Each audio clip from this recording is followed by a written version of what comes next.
G'day, ladies and gentlemen, and welcome to another cracking edition of Investing in the US podcast. From Los Angeles, I'm your host, Goossens. Good as always to have you with us on the show. Now, as you know, it is my job to explore, dissect, and interview the cream of the crop when it comes to real estate investing, business, and entrepreneurship here in the US, so you can all make the right investing decisions to create massive amounts of cash flow, number one, but to lead to financial freedom and hopefully long-term wealth. As you know, I'm all about sharing the knowledge with my loyal listeners, and there's no BS on this show, just straight into the nuts and bolts. But being knowledgeable means you have to just, it's just being a fence sitter. So be educated first and foremost, listen to my podcast, but you also got to go out and take massive amounts of action. And hopefully my cracking guests will inspire you to do so. If you do like this show, please give us a review on iTunes, and you can follow me on Facebook and Twitter by searching Reed Goossens. Finally, if you can also find this show, obviously, wherever you podcast, on iTunes, SoundCloud, Stitcher, and Google Play, but we're also now up on YouTube. You can see the recordings of each and every episode. Just head over to reedgoossens.com, click on the YouTube link, and it'll take you straight to the recordings of these shows. You can see my ugly mug, but you can see the beautiful faces of my guests each and every week. All right, enough out of me. Let's get cracking and into today's show. Today, the show, I have the pleasure of speaking with Devin Elder. Devin is a multifamily syndicator focused exclusively on Central Texas market since 2012. In that time, he's completed over 100 real estate investment projects to date, and in the process, raised millions of dollars from private investors. He's also been very, very successful in creating a transition from single-family flipping business into multifamily syndication. But enough out of me. Let's get him out here. G'day, Devin. Welcome to the show. How you doing today, mate? Doing great, Reed. Thanks for having me. How are you? Mate, I am doing very well. Now I'm talking to you. Excellent. Mate, before we dive into the nuts and bolts of today's show, I'm going to ask you a bit of a doozy question. I always ask my guests this question, and it's more of a philosophical question, but who is Devin Elder? Yeah, so I was born and raised in Texas, where I reside today. I'm a father. I've been married for 9 years. I've got 3 kids. So that tells you a lot about what a lot of my day looks like right there. And I've been an entrepreneur for a number of years. And I think fundamentally I'm in this business because I could never find my place in the corporate world. I tried for many, many years.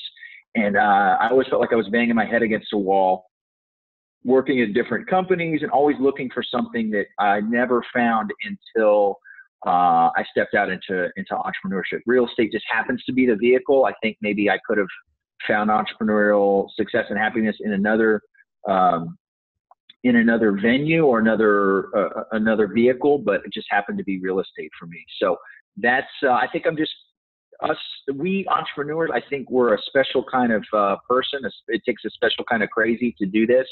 And I really just wasn't happy in my career for a lot of years until I found, the challenge and the upside of being an entrepreneur. So that's where I'm at today. Mate, that's incredible. I want to touch a little bit more on that in a little bit, but let's rewind the clock. When did you make your first dollar? What was your first entrepreneurial experience as a kid?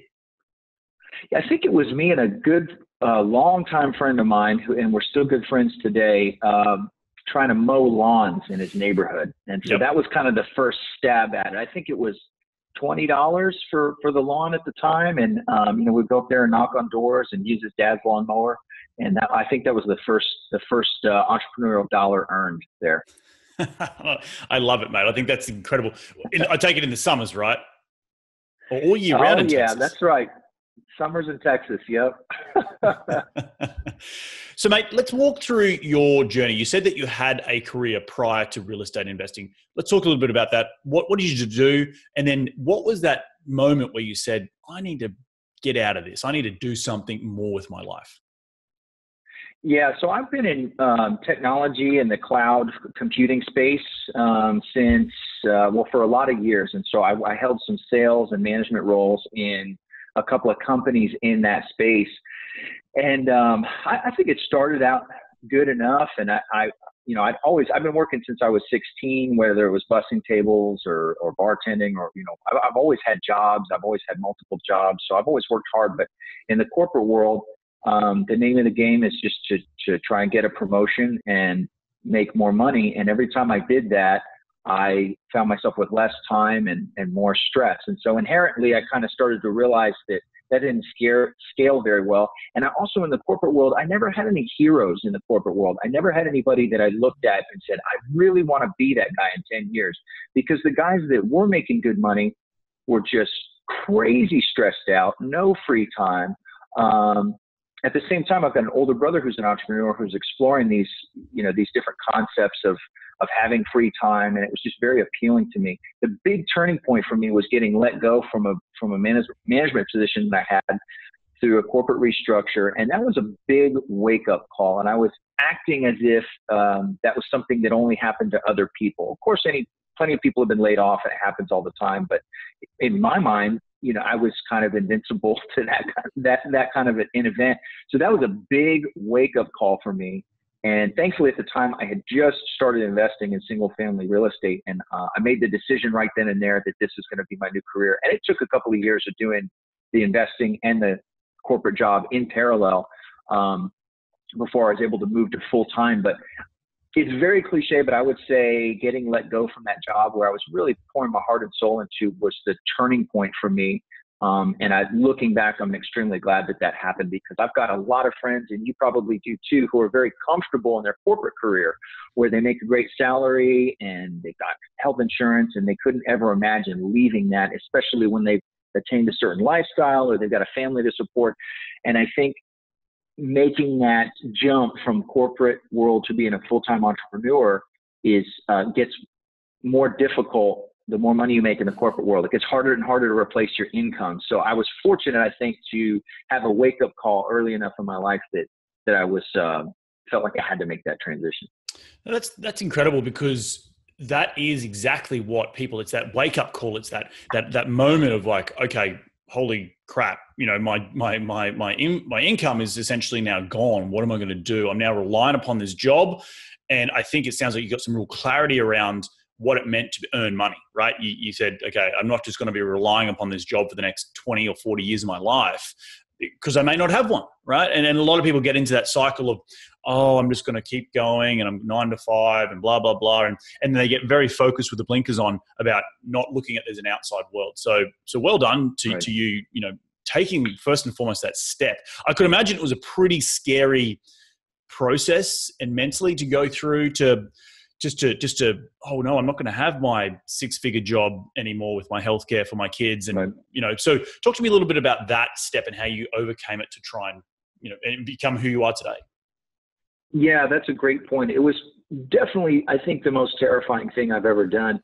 But I didn't do it cold turkey. I mean, I made the decision, and then it was about 2.5 years of extremely diligent, hard work, setting up my systems. And really my trigger was I needed passive income that paid all my bills. Mm-hmm. So it took me 2.5 years to build that up. I wasn't going to leave a corporate job and go try to make it. I think that's a recipe for failure. People ask me, when should I quit my job? And I mean, I'm a big advocate of people quitting their job, but hang on, in my experience, hang on as long as you can, get all your financial ducks in a row. Get savings, get access to lines of credit, tee all that stuff up, build your network, and most importantly, have passive income so that your bills are paid. And that to me was a criteria for being able to leave the job. So I just bought a ton of single family houses over a period of 2.5 years, built that portfolio where it paid all my expenses. Now, it wasn't 3 or 4 times my expenses.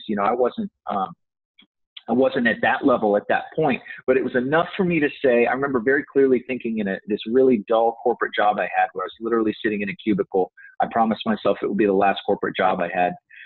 I said, it got to a point where it's very obvious that it was costing me quite a bit more to have to show up to work every day. And the opportunity cost of that, not being able to go out and invest in more real estate, it just became an obvious choice that I had my passive income baseline. I call it like a base salary. And now I needed to make the jump so that I could free up my time to be able to go pursue more real estate. And so I think for me, it came to a point where it was obvious that I was wasting my time, even with a nice 6-figure job and everything. It was still consuming 40, 50 hours of my week. And that just became unacceptable from an ROI perspective. I think that's great. And I could imagine developing, your portfolio probably at the beginning of that 2.5 years. Some of that, as you just said, you're probably losing money at some points, even in that developing that portfolio, because you're too consumed with your day job, right? I'm sure everyone does go through that. Oh, I'm like sitting here from 9 to 5 and I can't take this call because I've got something else to do. Right. So you hit a little bit on, which I think was great, to have your financial ducks in a row. And sometimes for people out there listening, and there's different ways of getting to that financial freedom. And sometimes if it's a time balance, in my experience, you ask your boss if you can go to a consulting role for 6 to 12 months. Absolutely. Cut down, maybe only doing 30 hours a week. It's still got a little bit of income coming in, but it still allows you to get out there and hit the pavement and do some fantastic stuff. With example, building a portfolio. So Devin, talk to me a little bit about how you built that portfolio. Now you got to financial freedom, and you said you're just making parity, right? You're just paying your expenses, but there's nothing, we're not going on extravagant holidays yet. So talk to me about how you then built a successful house flipping business, and the systems around that, because I really like that about what you do. Right. So the way I got my start was in single family rental real estate, and I love it. It's maybe not the sexiest, of the real estate avenues to pursue. But if you string enough houses together that are producing $400 or $500 a month in cash flow, and you look at your depreciation and your tax advantage, and you look at your principal pay down and the equity position that you have, all these things, and you string a bunch of them together, it gets to be a pretty powerful tool. But once I developed that and developed the confidence to kind of go through these projects where I was raising capital, renovating houses, and refinancing them as rentals, I started branching out into flipping houses, which I don't think is a beginner strategy at all. I don't recommend people jump directly into flipping houses, because you really got to, you got to stick the landing. You're going to do some crazy acrobatics, and you really got to land it, because a lot of things can go wrong flipping houses. But once I'd gone through the process quite a few times on the rental side, I decided, well, instead of just refinancing these and holding them, I could probably start flipping them. So I did do that, and the paychecks were much bigger chunks of money, even though I was giving up some of the nice things about rentals in terms of cash flow and things like that. That was the point that it became obvious to me once I'd done a few of those and seen $30,000 or $40,000 net profits on a project, that I said, well, it only takes a handful of these in a year to completely replace my corporate salary. I've already got my baseline, my base salary paid off rental income. So I started developing a system, and it consists kind of three pillars, right? It's money, the team, and the deals. And so I worked to create some relationships with wholesalers where I can have the deal flow coming in. And then I've got relationships with a couple of contractors that have been through dozens and dozens and dozens of projects with me. So I had the deals and the people, or the team, to execute the project. And then I had started out using hard money, but I met some individuals that wanted to put some cash to work. And instead of paying the hard money rates, I would pay a little bit less, and it would go straight to an individual. So we just go to the attorney, and they draw up the loan documents, and we do, 10% interest in 2 points or something like that. And it was much easier to work with a private individual. It was a little bit cheaper for me. It was a great return for them. And once I started down that road, I started raising more and more capital for those projects. So it was good wholesalers, a good market. I'm in San Antonio, Texas. I think it's a great market for flipping houses. So good relationships with wholesalers for deal flow, good relationships with contractors and subs to get the deal done, and then a good source of capital to fund these deals. So once I had those three things in place, I really just started to acquire as many houses as I could manage, and start to build that piece out. And that's been a great revenue generator, although I do see it as kind of a not a forever type thing, but it's been a fantastic revenue generator, and it's a good business model I've enjoyed. A lot of things I talk about on this show is the cash flow pyramid. You think of, the food pyramid, right? You got all the good foods on the Right. bottom, and you go up, there's less good foods in the top. I've got a similar analogy about the cash flow pyramid, I call it. And what you've done, what you've described is exactly that. You started with a base, a foundation of cash flow, and you shoved as many properties as you can, whether it be multifamily, single family, commercial, whatever. You're just shoving them in there to replace that income. But then that allowed you to free up your time to go into the next level up, which is like flipping. It's a little higher risk. But it's higher up the food chain. You don't do all of it. You might do some of it. Your portfolio may have some flipping in it, but it was a natural progression, which I think is really, really important for everyone listening out there. You were already acquiring these houses, refinancing them, holding them. Why not just have that natural progression of flipping them? So I think that's a very great way of visualizing how you've gone from from the base, creating that great base, to the next level up. And then obviously the third level up is ground up construction, which is the highest risk, but for another show. So how many properties did you acquire over this time period, since 2012 to get you to that financial freedom, and then obviously to create more of an income and a lifestyle around what you do? Yeah, I think, to get out of the corporate job, I think it was at about 22 units, which was a small multifamily and some single family.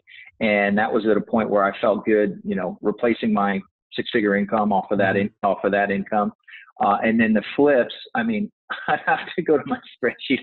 Literally, it's in my accounting software, and there are just project after project after project. I mean, there's just dozens and dozens and dozens of them. So, and there's some wholesale deals and some rental deals in there too. So honestly, I've lost count of the flips. Today, right now, I actually brought on a partner to help manage the day-to-day of the flips, so I can focus more on multifamily, but we're still buying 3, 4, 5 houses a month for the flip business. Great. That's incredible. And it's like everything, you seem very methodical in your approach about, jumping from one ship to another. You're in corporate ship, you got your little bit of cash flow happening, then you made the jump. You're buying and holding, got them under belt, then made the jump to flipping. Now you're in flipping. You still haven't left that completely because it's still a great little income for you. You're transitioning into multifamily. So I think you've done that process has been very, very methodical. So well done. I want to focus now a little bit on that transition from, we have corporate, single family buy and holds, single family flipping, they're now into multifamily. So it sounds, or you tell me, you tell the audience how you made that successful transition, and what was the turning point for you in your portfolio to say, I need to get into large multifamily? Yeah, that's a great point. I've had my eye on multifamily for many, many years. And that's basically because of some of the relationships I have with folks that own a lot of multifamily and folks that I've been friends with for a lot of years. And I've seen their ability to grow and scale in that business in a way that is frankly just either impossible or extremely undesirable to scale a flip business or even a single family rental business. I mean, I never, ever wanted to be the guy that owned 150 rental houses. I just saw something come across my desk today that a friend sent me as a portfolio of 37 single family houses being sold. I mean, the logistics of selling all that, it just makes my head spin. So I don't want to grow the flip business or the single family rental business any more than I already have, because it just doesn't scale well. On the multifamily side, I mean, it's really what I would call a parallel track. I mean, a lot of people I talk to assume that I gained a lot of important skill sets in single family that translate to multifamily.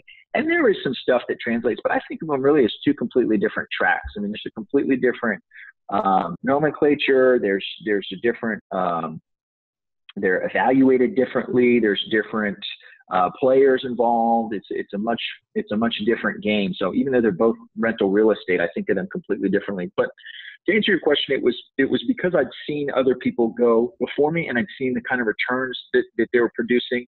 And it's all the things that I like about a single family rental in terms of getting appreciation, getting tax advantages, getting your tenant to pay down your notes, things like that, but just on a much larger scale. And then also just the sheer dollar amount, right? You're playing with much bigger numbers, much bigger cash flow, much more money coming in, and then finally the ability to scale. I mean, to have to get to a point where at 500 units of multifamily or 1,000 units of multifamily is not an impossible feat by any means. Whereas, to try to do something like that with single family just doesn't scale. So I've had my eye on it for a long time, and it was really just going through the process of, buying a multifamily project myself and making sure that I could run everything and have it make money before I brought on investors. And so I did that and sold that property for a 2.4x multiple in about 25 months. And then once I'd done that, I said, okay, it's time for me to go raise some capital now, because I'd proven to myself that I could do it, that the model worked and everything like that. And so that was kind of my segue, is I wanted to go do a small deal myself first, make sure that all the stuff that I'd been studying was going to happen in the real world. And once I'd done that, it was really almost just giving myself permission to go raise capital, because to me, raising capital is a sacred thing where you're not just taking people's money into a project. Money is somebody's stored life energy. And if somebody's giving you $100,000 into a multifamily project, that could represent years of savings for them, or years of hard work in that corporate job that we talked about. It's not just a check. It's their stored life energy. And so for me, I treat that extremely as a sacred thing. And I wanted to prove to myself first with my own money that I could go do these multifamily deals and have them make money. And then once I'd done that, became more comfortable with raising capital and going out and doing a deal on my own.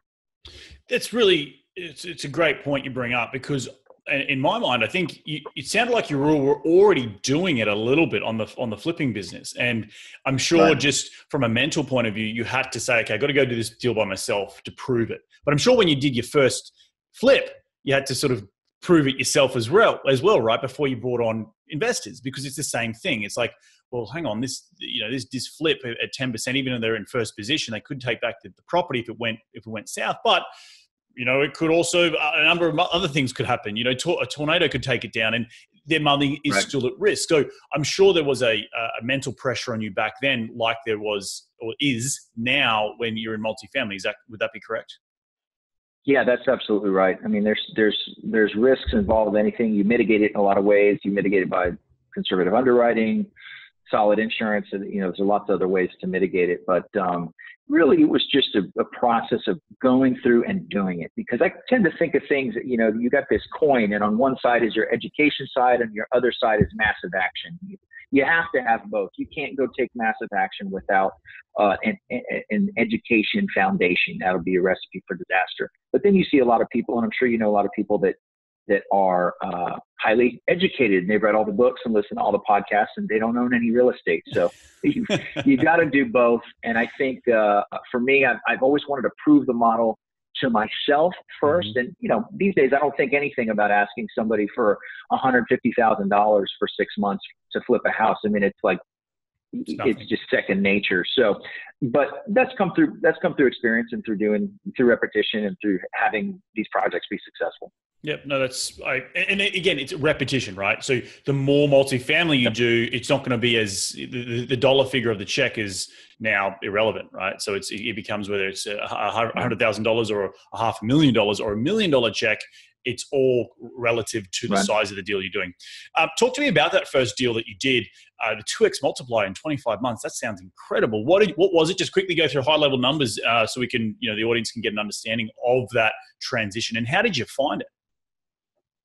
Yeah, I found it through a broker friend of mine. It was just a small apartment complex, not in a great part of town, not a terrible part of town, but the rents were pretty low, and it didn't support a manager, so I was the manager. So I went in and did all the leasing. I was the accountant. I was, we didn't have a maintenance person, so I kind of promoted one of the tenants to kind of run the day-to-day in terms of cleaning up the property and collecting rent for me and things like that. So I kind of delegated to, on a smaller property where you can't support staff, that's kind of what you do, or you hope to do, is find somebody on site that can be your eyes and ears and do some of the things for you so that you're not having to be there all the time. So took that over, and basically I had $40,000 of my own money in to close the deal. I used a bank, a small local bank that I'd done a lot of single family projects with. And I went in and just took the rents were at 5.25. Went in and spent a little bit of money cleaning up the interior of the unit. Didn't really do much to the outside, and started getting 6.25 rents. So bumped the rents $100, and then over a period of months, cycled through just about all the tenants where most of those rents were at that higher amount. And then at one point, it just got to the point where I'm looking at the financials after owning it just a little over 2 years, and said, okay, I think the financials make sense here to try and put it on the market. And so I listed it, and between the cash flow that the property is producing cash flow from day one for the entire life of the project, which is nice. So between the cash flow and the equity capture on the back end, it was 2.4 of my times my initial investment on that property. So it's definitely smaller numbers in terms of multifamily, but it gave me a lot of that real world experience. Dealing with an eviction from somebody with a crazy drug problem or something like that. We talk a lot about the numbers and the great returns, but the reality is, if you've got rents that are sub $700 in my market, you got kind of a rough crowd. So it was kind of my real world jump into the fire and figure this thing out on my own. And I'm extremely grateful for having that experience. Now, I'm also extremely grateful to work with great property managers or professional property management companies, because I've seen what it looks like, and I've been through that, and I'm not just some aloof owner that doesn't understand the mechanics of it. Right. No, and that's incredible that you went and did it sounds like you did everything, soup to nuts of purchase, reno, manage, sell, right? It was just this whole A to Z. How many units was it? Yeah. That unit six units in the line. Nice. Nice, man. So tell me a little bit more about the transition. And I think you've done your 6 units. You want to get into more of the larger stuff. What has been the biggest learning curve for you to date to help you get into that transition into larger multifamily? Right. I think it was just an opportunity to find the right property that made sense. Earlier this year, I purchased a 75-unit apartment complex, deep value add. This place is a complete disaster, but again, I've got construction experience. I've got experience dealing with problem tenants. I've kind of seen a lot at this point and done a lot of things with my own 2 hands. So felt confident to go in and buy this property. And so that was kind of the next step, and that's what I've been working on this year. So it was really just a matter of finding the right property. I think, if you talk about the deals, the team, and the money, I think that the deals right now are probably the difficult thing to find. I think there's capital chasing deals right now. I think sometimes in this market where I'm at, people are overpaying for deals. It's a hot market. I've got quite a bench of crews and everything to take. So I've got the teams to take care of it. I've got the capital to put into these deals or raise capital for these deals, but it's just a matter of finding it. So I think the 75 unit this year was just finding a deal that made sense and was a heavy value add that we could basically turn around quickly and realize a strong return for our investment partners. It nearly sounds like the 6 unit, but at 70 units, right? It's a deep value add. You're going to get in there with 18 to 24 months and then be out of it, I take it. Yeah, that's right. That's the plan anyway. We'll see what happens when we've got this thing leased up and it's stabilized. Maybe a refi and hold on to it for a few years makes sense. You kind of evaluate those things as they come up. But the game plan and the business plan from the beginning was to treat it more like a flip. Nice, man. Well, I commend you for all your incredible work that you've done to date, just making those transitions from one step to the next step to the other step. And I think it's really, in my mind, I'm visualizing like you've got your target at one end, but you've got all these little stepping stones along the way to get to that target of financial freedom, freeing up your time, spending more time with your family, all that good stuff.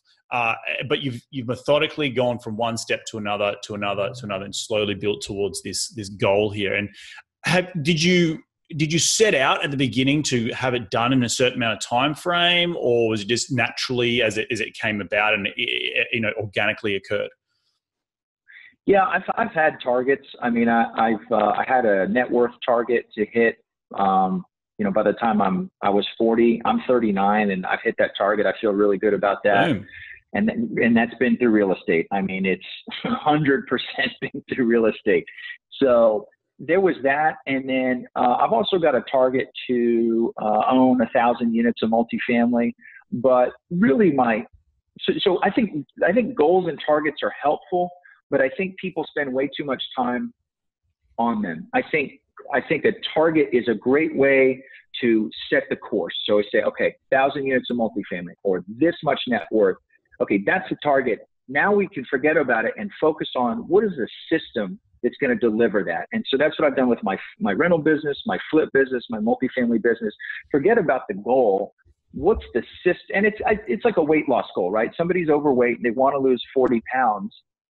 The goal's great, but if they're not out there walking every morning and changing their diet every single day and doing the hard work, the goal doesn't matter at all. Mm-hmm. Whereas if you're focusing on the systems every day and you're super committed to the systems, the goals will automatically take care of themselves. So I do have goals. I'd like to get to 1,000 units of multifamily, but more so I'm focused every day on what relationships do I need to have?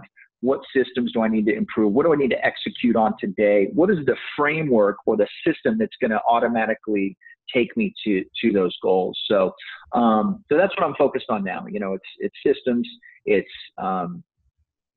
balancing the flipping business with more multifamily acquisitions and creating really, I guess, aside from all the money, not my end goal, but my daily goal is just to be engaged. I don't want to quite say have fun, because not everything in the business is all fun all the time. But frankly, there's nothing I'd rather be doing with my life than going out and pursuing this. It is the most engaging, fulfilling thing for me. So as long as I can structure my day so that I'm enjoying myself and engaged and really digging into things that make me happy. And I think that's back to that entrepreneur kind of mentality that I've got to be growing in order to be happy. I've got to be challenging myself, and this business has given me all of that. So as long as I'm engaged on a daily basis and I'm growing and I'm working on things I enjoy, then I don't think there ever is really like an end goal, as long as I just keep doing what I love and keep growing the business.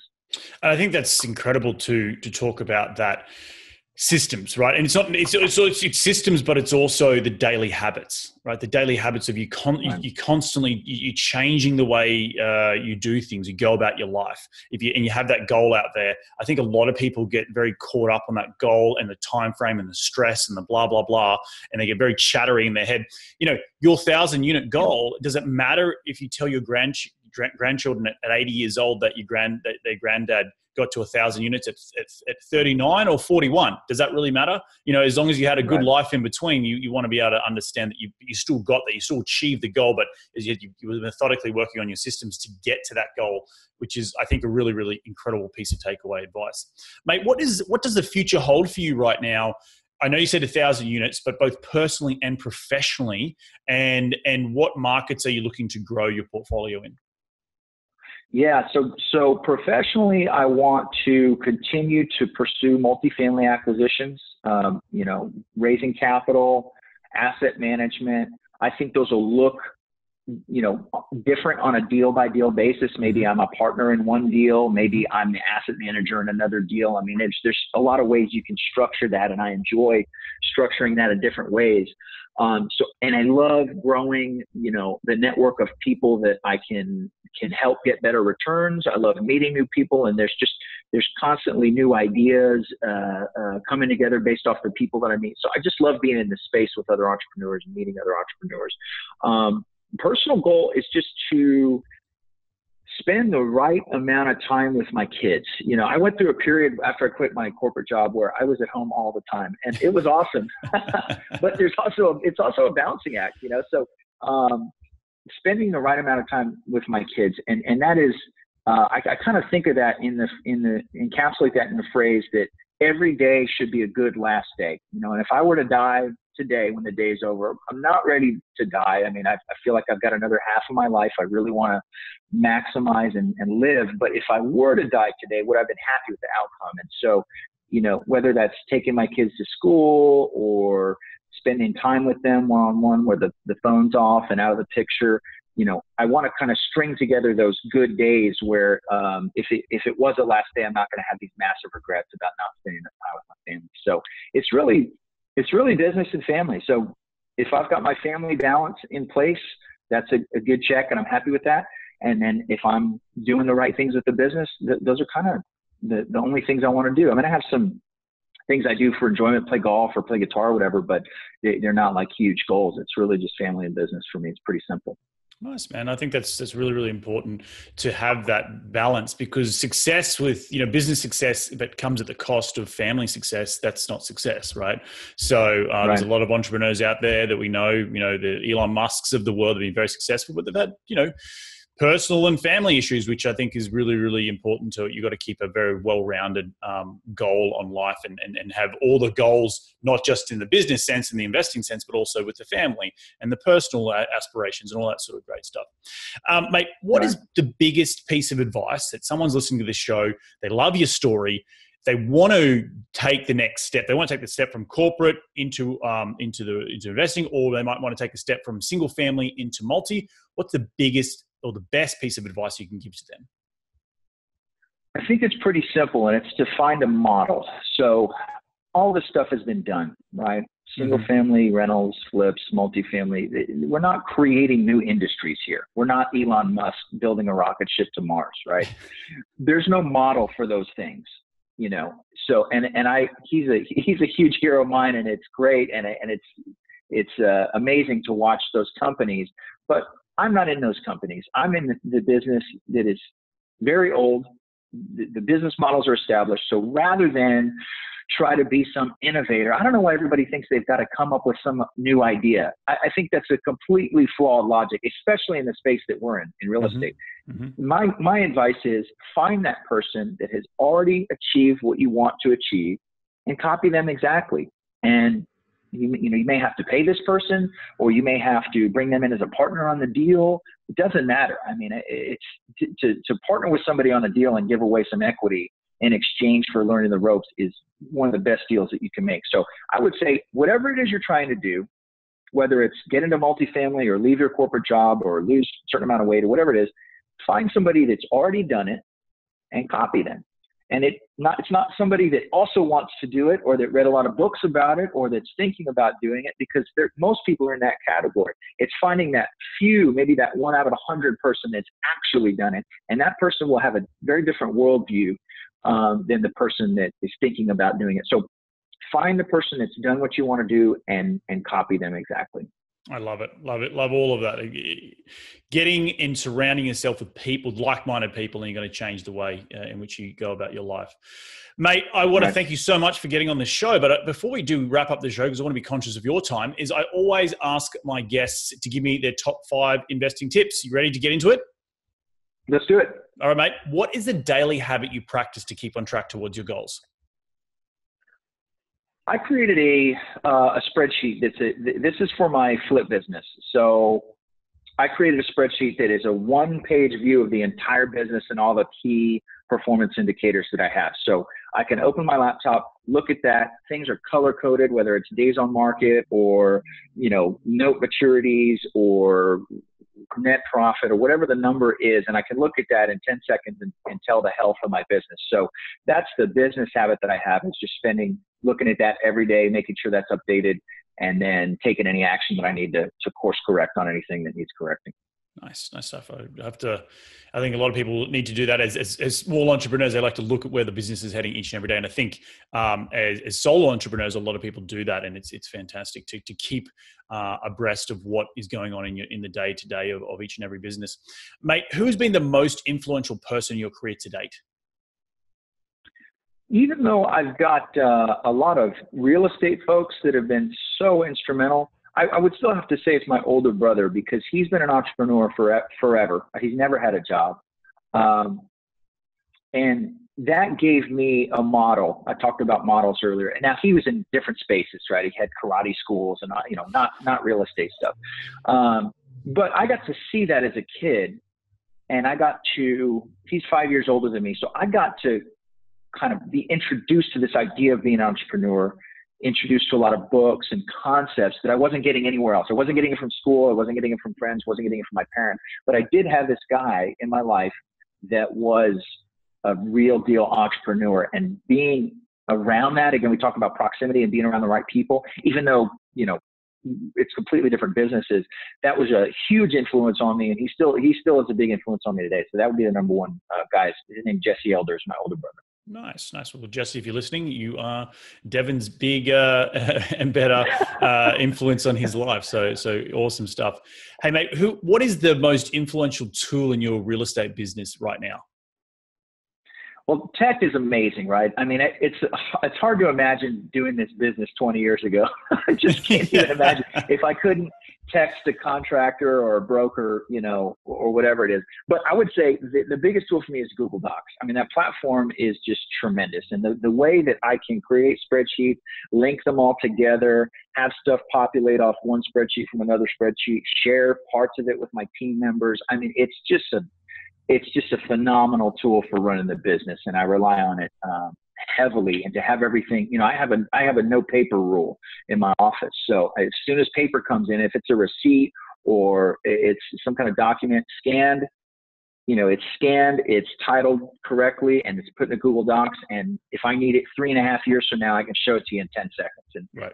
That's been just instrumental, and I love it. And it's free, right? So right. Even better. It's a win. Yeah, exactly. Mate, what's been your biggest failure in your career, and what did you learn from that failure? Yeah, so one of the more ambitious flip projects I took on pretty early on, I'd done tons of rentals and I'd done a lot of flips, but I went outside my own box. I took on a huge project where we added a bunch of square footage. The property is in such bad shape, it was practically new construction. And the mistake I made was just relying on this contractor too much. The contractor turned out to be a bit of a con man. And, you know, I've since found out that he has done this to other investors where he kind of lures them in. And basically the takeaway was the scope of work and the budget is just not accurate, right? Mm-hmm. So I probably should have just dumped that project. I ended up firing that contractor, but I had to come back in, and once I created my own budget for it, you know, it was much more of a project. It took longer, went way over the original scope of work and budget, and you know, ended up selling it for a good amount. I mean, I bought the house at $39,000 and sold it for $306,000, but there was a lot of rehab in there. It took way too long. Ended up not making the money that I wanted to on it, but the investors still got paid. I had a hard money lender on that, and you know, they got paid, and they were, you know, we never missed anything with them, but it was relying on somebody that I shouldn't have trusted, and it was not getting the scope of work right. And I think those are two things in any real estate project that can really spell trouble. So I, through that, became much more diligent in how I developed scopes of work, much more diligent in who I trusted to be on my team. And I also developed kind of some software that allows me to take into account a lot of different things on these flip projects that allows me to forecast revenue a lot better. So I've become more conservative, and I've become more careful about who I take advice from and who I let on my team. No, that's great. When you were explaining that story, I felt like I was looking into the mirror. I did exactly the same thing. Yeah. Scope was way out of whack. The GC, it was out of state. It was a massive, you know, out of the third story. It was a whole disaster. And again, scope and budget were out of whack. And if you know, I didn't lose my shirt, but I lost a little bit of money. But we had to fire the contractor. Yeah. It's exactly the same thing as you went through. It was on a flip, and lesson learned, and you move on, and you're there to survive another day and try and get your investors some return, and then move on to the next one. So good stuff. That's it. Yep. Devin, now you've had such an incredible journey. I'm sure there's a lot of people out there who want to reach out to you. Where can they reach you? Do you have any free ebooks or any sort of free little gadgets that you could share with them? And what's your website and email address? Yeah, so I have a couple of different reports that I can share, mostly around private lending and how that process works, how I take care of my lenders and pay them great returns. So I'm happy to send that to anybody. The best website is probably my company website, which is djetexas.com. My company is DJE Texas Management Group, which is actually not my initials. Those are my children's initials.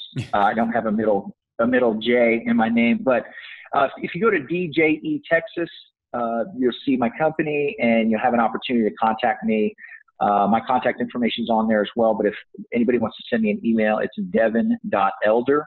That's devin.elder @djetexas.com. That would be the best way to reach out. Awesome, mate. Well, look, I want to thank you so much for jumping on today's show. Just to quickly summarize some of the things that I took away, I think the methodical way in which you went from one stepping stone to the next on track towards your target, I think that was really, really important. Making sure you weren't overreaching and you're comfortable with taking that next step. But also in saying that you had surrounded yourself with people who would educate you. And as you said, you got educated, but that you went out and took massive amounts of action, which is really important.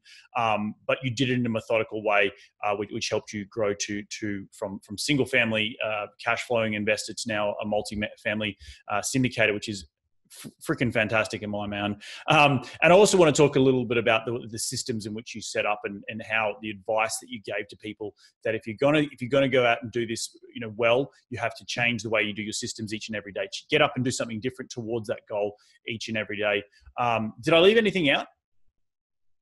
I think those are the highlights. There's plenty more in there, but that's great. Great recap. I love it. Well, mate, I want to thank you so much for dropping by. Enjoy the rest of your week and we'll catch up soon. Excellent, Reed. Thank you. Well, there you have it. Another cracking episode jam-packed full of some awesome investing advice and actionable steps. There were some great takeaway golden nuggets in that show. Make sure you get onto my website, which is reedgoossens.com. Click on the podcast tab and you'll see all the show notes from today's show. You're going to see Devin's contact information and how you get in contact with him to ask him more questions. Thanks again for taking some time out of your day to tune in to continue to grow your real estate investing knowledge, because that's what we're all about here on this show. Continuing to grow your financial IQ so you can go out there and take some massive amounts of action. We're going to do this all again next week, so take care, be safe, and remember, happy investing.